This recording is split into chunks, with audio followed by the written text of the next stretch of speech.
Et nous voilà au mythe numéro 7. Plus votre driver est long, plus vous taperez loin. Ce sujet est particulièrement délicat à mes yeux, car si peu de golfeurs utilisent leur driver de façon optimale, c'est à cause de ce mythe. Si vous vous baladez dans un magasin de golf classique, vous remarquerez que toutes marques confondues, la longueur moyenne des drivers pour hommes varie entre 45,5 et 46,5. Cependant, la longueur moyenne des drivers du tour est de 44,5.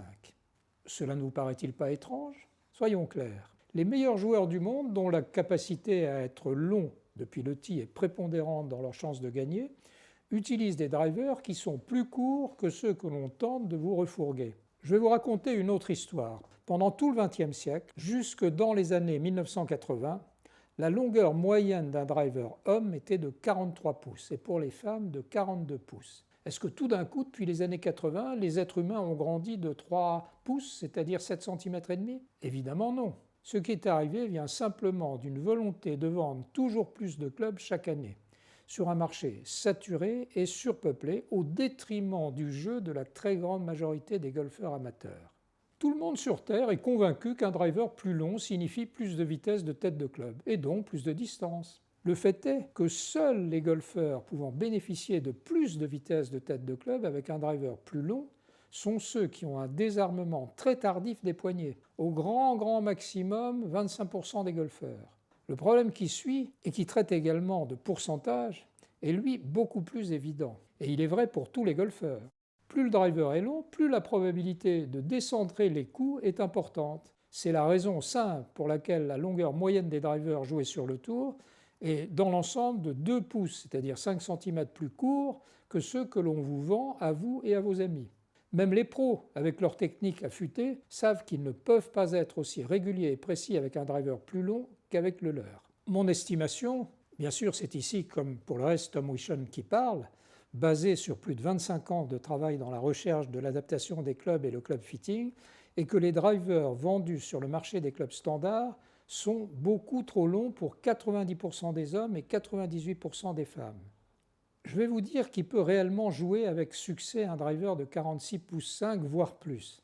Si vous faites partie de cette très rare caste de golfeurs au tempo très coulé, au chemin de swing intérieur-extérieur ou square, au release des poignets tardifs et à la rythmique et à la coordination calée, alors vous êtes en veine. Vous avez ma bénédiction pour jouer ce driver. Si ce n'est pas votre profil de swing, allez donc vous faire analyser et monter un driver neuf par un clubmaker qualifié. Non seulement la taille du driver sera adaptée à votre mécanique de swing, mais également le shaft, le loft, l'angle de la face, le grip, l'équilibre, le poids, etc.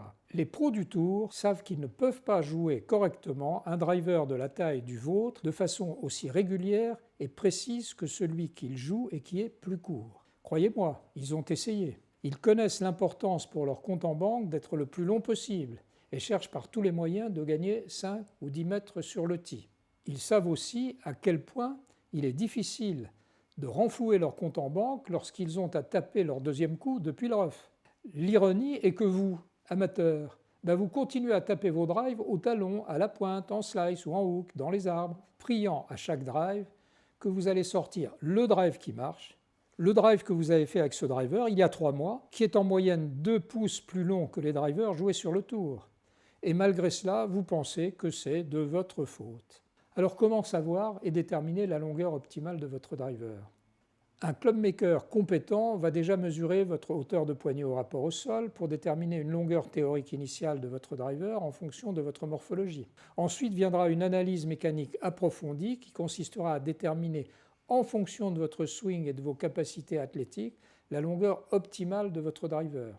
Peut-être un peu plus long ou peut-être un peu plus court que la longueur théorique. Souvenez-vous que toutes ces mesures doivent être faites par un clubmaker, clubfitter expérimenté en face de vous et non par le département marketing d'une grosse multinationale à 2000 km de distance. Ici, je voudrais personnellement faire une petite observation parce que certains d'entre vous y auront pensé à propos de Bryson DeChambeau.